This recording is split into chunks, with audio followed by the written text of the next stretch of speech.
Good morning viewers, our group has rented this car with guide. Each of us has to pay 200 Jine for this. At first we went to see the valley of Queen and the valley of the King. For that we had to buy a ticket. The ticket cost was 100 Jine. You will find two tombs. You cannot do video of the tombs, or you cannot take picture also. If you don't have ticket for that, you should buy a special ticket for that. Otherwise they will not let you to do any video or taking any picture. Entrance of Queen Valley. The Queens consists of the main wadi, which contains most of the tombs, along with the valley of Prince Ahmose, the valley of Robe, the valley of the three pits, and the valley of the dolmen. The main wadi contains 91 tombs, and the subsidiary valleys add another 19 tombs. The burials in the subsidiary valleys all date to the 18th dynasty. The reason for choosing the Valley of the Queens as a burial site is not known. The close proximity to the workers' village of Deir el-Medina and the Valley of the Kings may have been a factor. Another consideration could have been the existence of a Sacre du Grotto dedicated to Hathor at the entrance of the valley. This grotto may have been associated with. As soon as you finish watching the Temple of Queens, this car will take you back to your car, and then you should start for the Valley of King. In that Valley of King, you will find 3 tombs.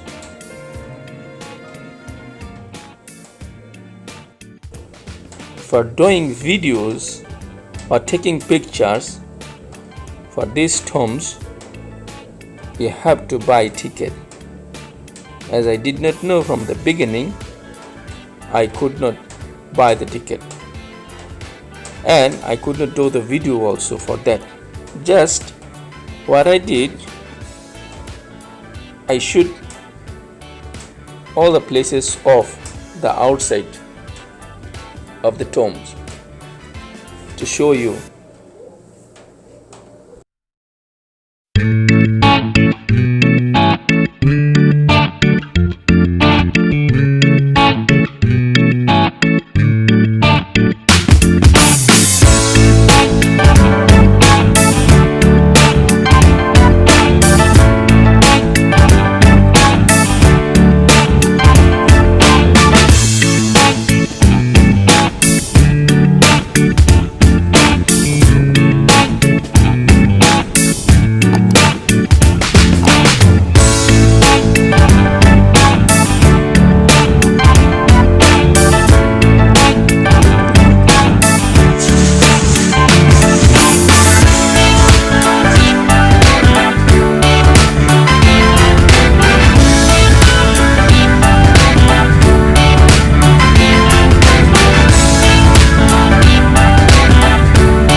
This is Habu Temple, the temple of Ramses III.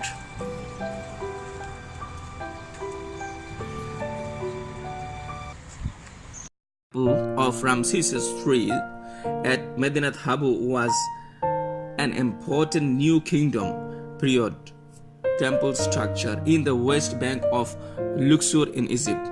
Aside from its size and architectural and artistic importance, the temple is probably best known as the source of inscribed reliefs depicting the advent and defeat of the Sea People during the reign of Ramses III. The temple, some 150 meters long, is of Orthodox design and closely resembles nearby mortuary temple of Ramesses II. The temple precinct measures approximately 210 meters by 300 meters and contains more than 7,000 square meters of decorated walls reliefs. Walls are relatively well preserved and it is surrounded by a massive mud brick enclosure which may have been fortified. The original entrance is through a fortified gate house known as a Migdol. Just inside the enclosure to the south are chapels of Amenerides I, Shephenupet II, and Netikrit, all of whom had the title of divine adotress of Amun. The first pylon leads into an open courtyard lined with colossal statues of Ramesses III as Osiris on one side and uncarved columns on the other. The second pylon leads into a peristyle hall, again featuring columns in the shape of Ramesses. The third pylon is reached by continuing up a ramp that leads through a columned portico and then opens into a large hypostyle hall which has lost its roof. Reliefs and actual heads of foreign captives were also found placed within the temple, perhaps in an attempt to symbolize the king's control over Syria and Nubia. In Coptic times, there was a church inside the temple structure, which has since been removed. Some of the carving in the main wall of the temple have been altered by Coptic carving. We were really lucky. We found a British filmmaking company. They are shooting their film over here. See this? They are child actresses. When I asked the name of this film to the director, she did not like to give me the name, exact name. She told it might be Luxor Night. But I think it is not Luxor Night. They will change. On the way to River Nile, you will find the Colossi of Memnon. These are the statue of Amenhotep III, who reigned in Egypt during the dynasty of 18 since 1350 BCE.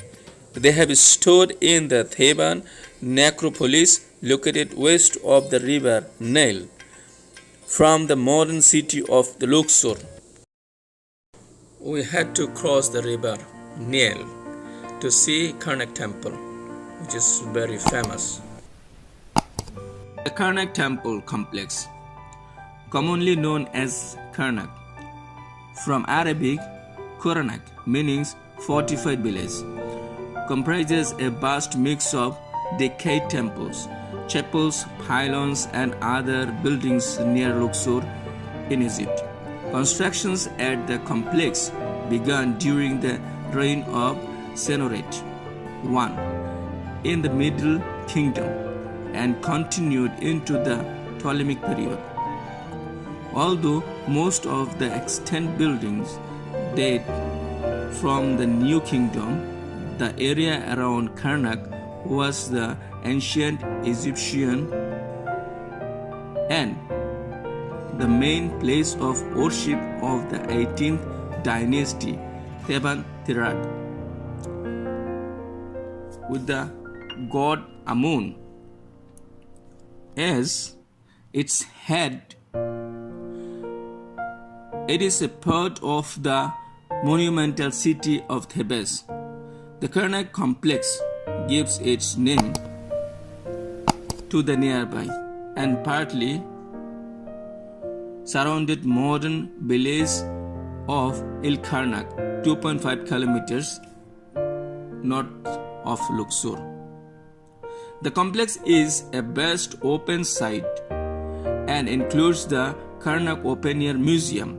It is believed to be the second most visited historical site in Egypt. Only the Giza pyramids near Cairo received more visits. It consists of 4 main parts, of which only the largest is currently open to the general public. The term Karnak often is understood as being a precinct of Amun-Ra only, because this is the only part most visitors see. The 3 other parts, the precinct of Mot, the precinct of Montu, and the dismantled temple of Amenhotep IV, are closed to the public. There also are a few smaller temples and sanctuaries connecting the precinct of Mot and precinct of Amun-Re and the Luxor Temple. This sacred lake was built by Thutmose III from 1458 BC to 1473. It measures 393 feet. It was also home to the sacred geese